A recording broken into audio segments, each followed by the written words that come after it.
called variation functions, and there's three different types of variations that we're going to be dealing with today. So I'll kind of go through each type and then give you some examples with them as we make our way through. So this is 8-1 here. Now, the first type of variation that I have for you today is actually one that we've kind of already dealt with. It's called direct variation. A long time ago, we had direct variation. We used it in a little bit of a different way. We had like a constant of variation that we always had to find. But what we'll talk about today is with direct variation, as one variable increases, the other variable increases by the same factor. Now, I also could have said as one variable decreases, the other variable decreases by the same factor. They don't have to be increasing necessarily, but the main idea there is that both of the variables are doing the same thing. Okay, now I just kind of put an example up here of, something in the real world that would have direct variation. So I'll put that up there if you want to copy it down in case it kind of helps you understand it better. It just says, as the age in years of a child increases, so as somebody gets older, the height will also increase. That's true for children, I guess. And the age, as it increases, the height will also increase. So both of those variables, both of those things are increasing. Okie doke. Now, we also have a little proportion down here for direct variation. And we have used this before. I don't think this is new to us. It says y1 over x1 equals y2 over x2. We're going to be using a bunch of proportions today. So each type of variation is going to come along with a different type of proportion. If you think about it in the real world, like with this example right here, one of those things needs to be x, the other one is y. It doesn't necessarily matter which one's which, but you have to stay consistent. So either let both of the y's be the ages, or maybe both of the y's can be the heights, but it has to be consistent across the way. That's direct variation. Okie doke. Now, we're not really going to be dealing with too much in the real world. We'll pretty much just have numbers to plug in, and we just have to remember how to solve it. So I kept this proportion up there. You don't have to copy that down again, but I thought it would be good to just have it up there so we can look at it together. And here's what they say about number 1. It says, if x varies directly as y, sometimes it says as y or to y, if x varies directly as y, find x when y equals -6. Now, they haven't actually given you everything yet. There's going to be like a part A and a part B to this problem. So here's the given information basically for part A. That is telling us what to find up there. This is telling us what else we know. We know x is -20 when y is 4. As you start to kind of put all of this together in your proportion, what you want to make sure and do is keep this x and y together. So I'm going to call this the x1 and the y1. I didn't necessarily have to do that. I could have called those x2, y2, but the point is you have to keep them together. They both need to be 1s or they both need to be 2s. So since I went with 1s over there, I'm going to just say that this is x2, that is y2. I kind of like to label all of it first, and then I'll just look up at my proportion and put everything where it goes. So on top of the first fraction, we need y1, which is -6. Once again, you could have called this y1. It'll work out to be the same thing. You'll just have different fractions. Alrighty, so y1 over x1, we don't really know what x1 is. Now I wrote it as just x at this point. You can keep the little subscript of 1 if you want. And it equals y2, which is 4, over x2, which is -20. Now do you remember how to solve the proportion? Yes, cross multiply. Doesn't really matter which diagonal you do first. I took the x times 4, got a 4x, then -6 times -20 is 120. So divide by 4. They're not all going to work out nicely, so expect some decimals maybe every once in a while. But that worked out good to be just a 30. Okie doke. We're going to have a lot of cross multiplying today. I'll go ahead and do the part B here. And your homework is kind of set up the same way, where you've got something at the top and then a few different things to work with. For part B, we know that x is 5 when y is 0.4. Now the x1, y1 is still the same. This has not changed up here. We just have a different second fraction. This is going to be my x2 and my y2. So still have the -6 over x, but now it equals 0.4 over 5.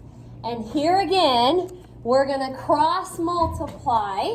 You'll have a 0.4x on one of your diagonals, -30, watch your signs, -30 on the other.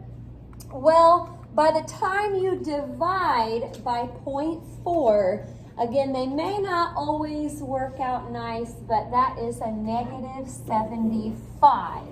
So those, we were both solving for x. Now that's something else to think about. You may not always be trying to find x. You may have to find y sometimes, but it's the same idea. Label everything, keep the 1s together, keep the 2s together, and then you should be able to cross multiply. Okie doke, direct variation. Any questions about that? Not too bad here. Let's move on to the second type of variation. And it says it's inverse variation. As one variable increases,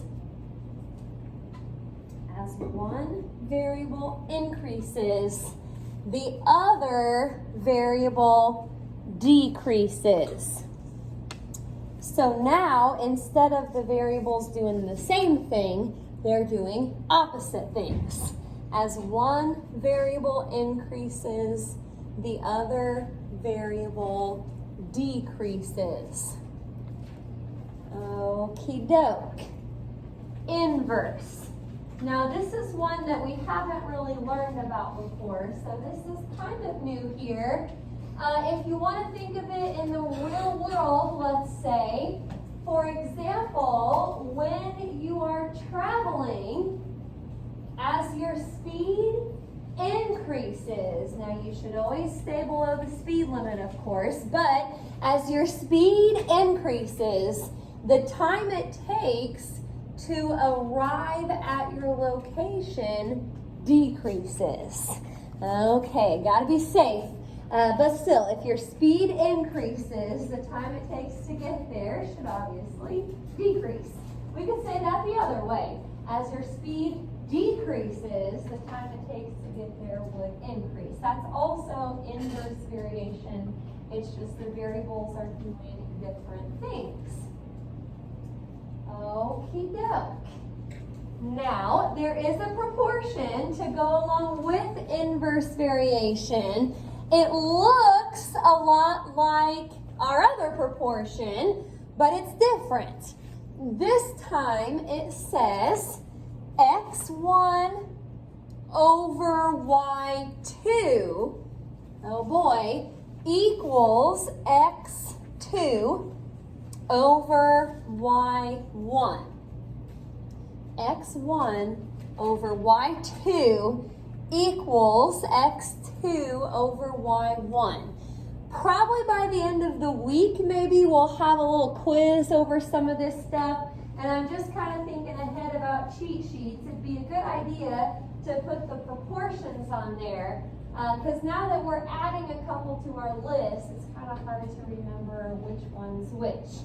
So this is inverse variation. x1 over y2 equals x2 over y1. I'm going to go ahead and put the next example up here. So the proportion is the same. I just stuck it up there again so we could look at it together. And this is kind of odd. If f, that's weird, if f varies inversely as g, find f when g is negative 10. Every once in a while, they're going to throw out other variables, something other than x and y.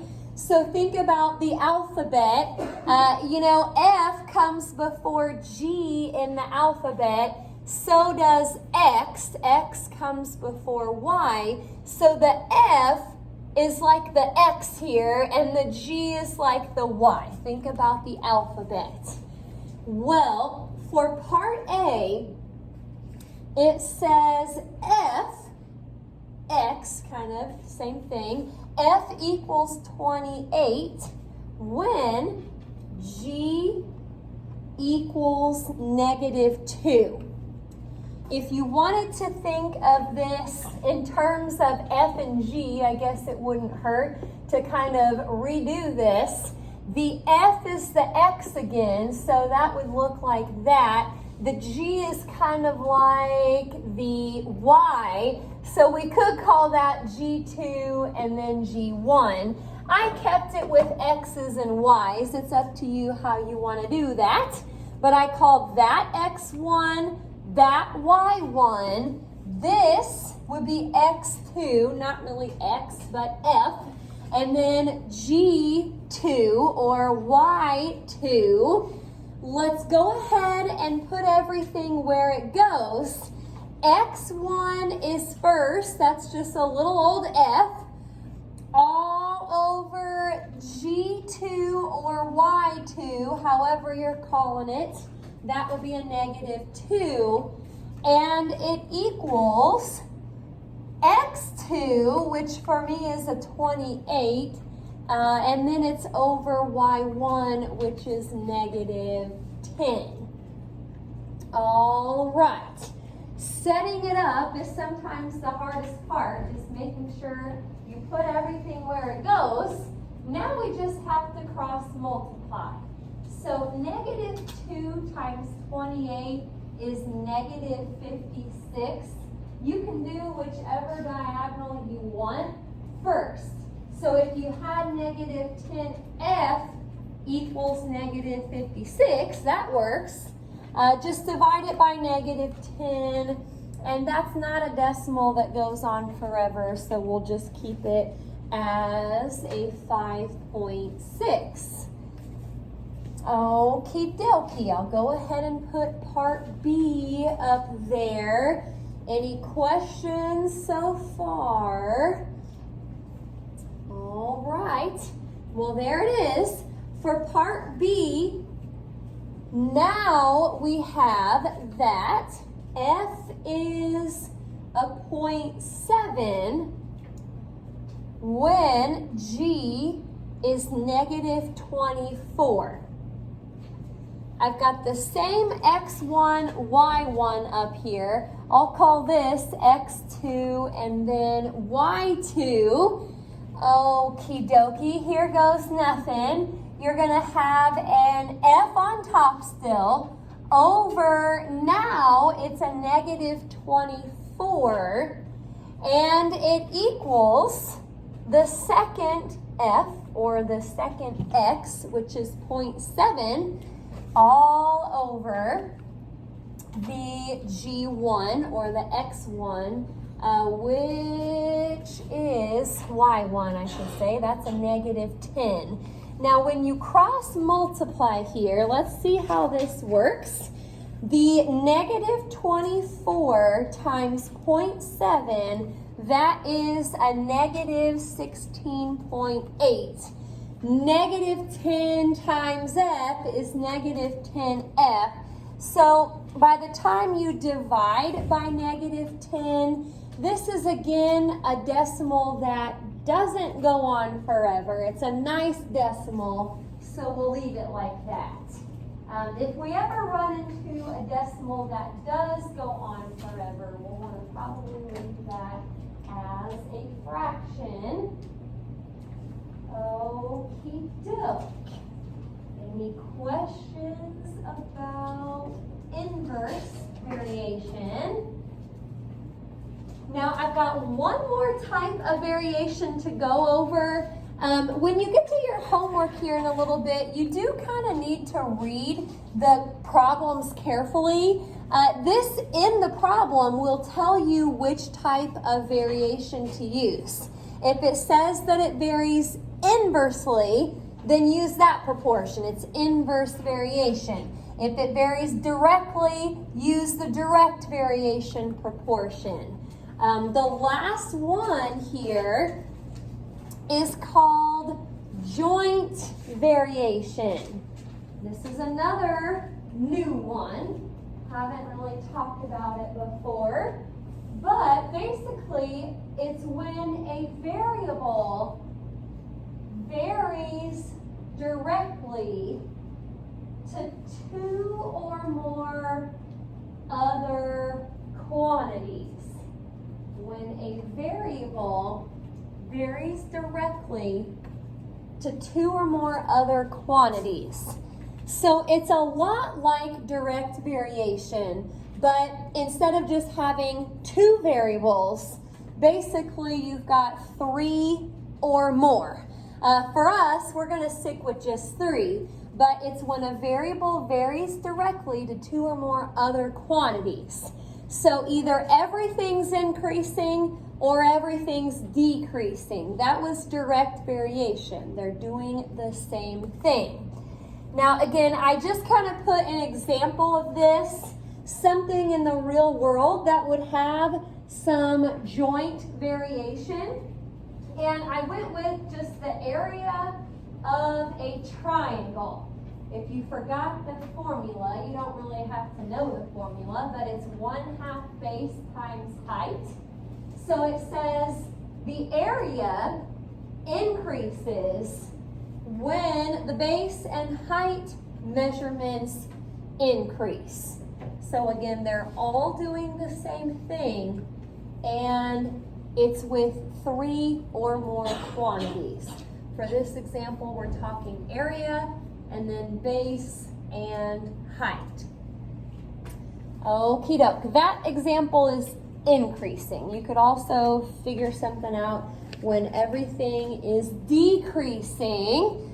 Well, here is our third and final proportion for the day. Alrighty, and it's using A, B, and C. Sometimes it'll be X, Y, and Z. It can be anything really. I just went with A, B, and C. So A1 over B1, C1 equals A2 over B2, C2. So again, all of these variables are kind of together. All of those are together. You've got the ones and twos separate, but there's three different things here. So this is what we're going to go off of for our last couple examples. I'm going to go ahead and put that proportion up at the top again so we can leave it up there. And here it is. Number 3, we'll have a couple parts.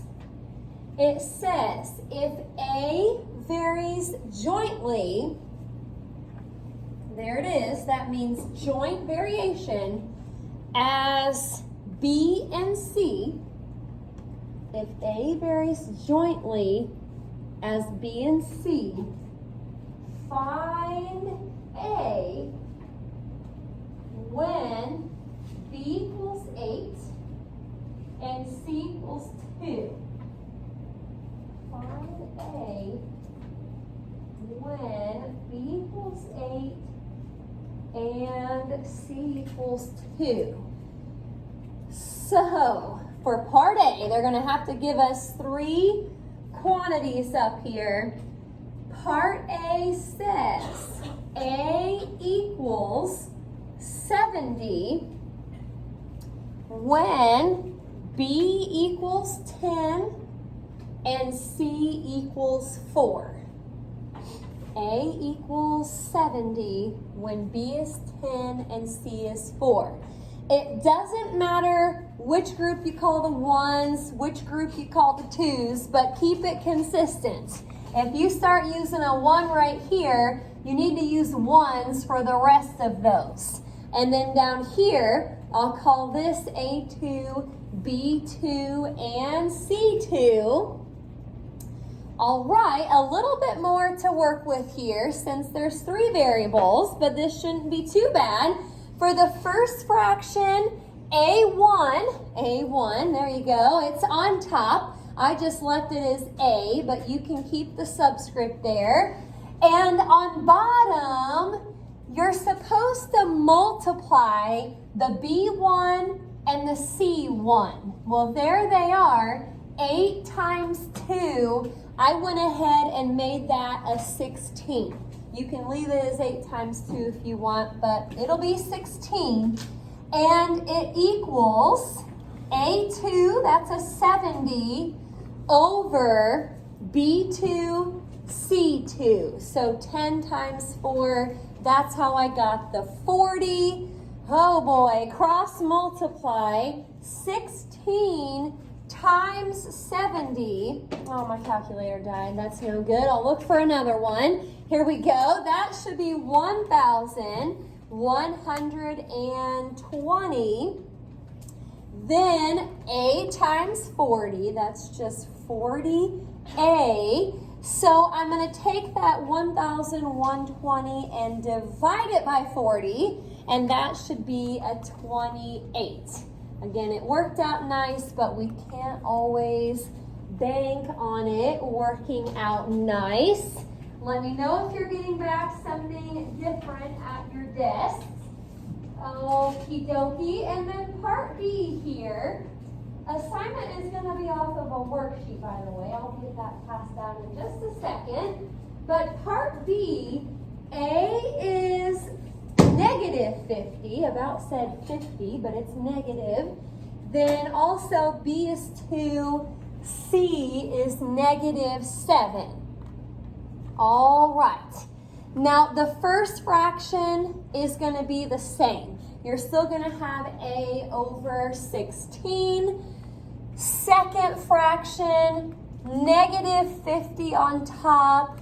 B2 times C2, 2 times negative 7, that's how I got the negative 14. Alrighty. Oh, here we go. Multiplying. 16 times negative 50. That's negative 800. Divide that by 14. It's not working out real nice here. So I'm going to think of it as a fraction. If it goes on forever, you'll want to leave it as a fraction, but we can probably divide by 2 on top and bottom there. So 400 over 7. That is A. Not as nice as some of the others. Any questions about joint variation?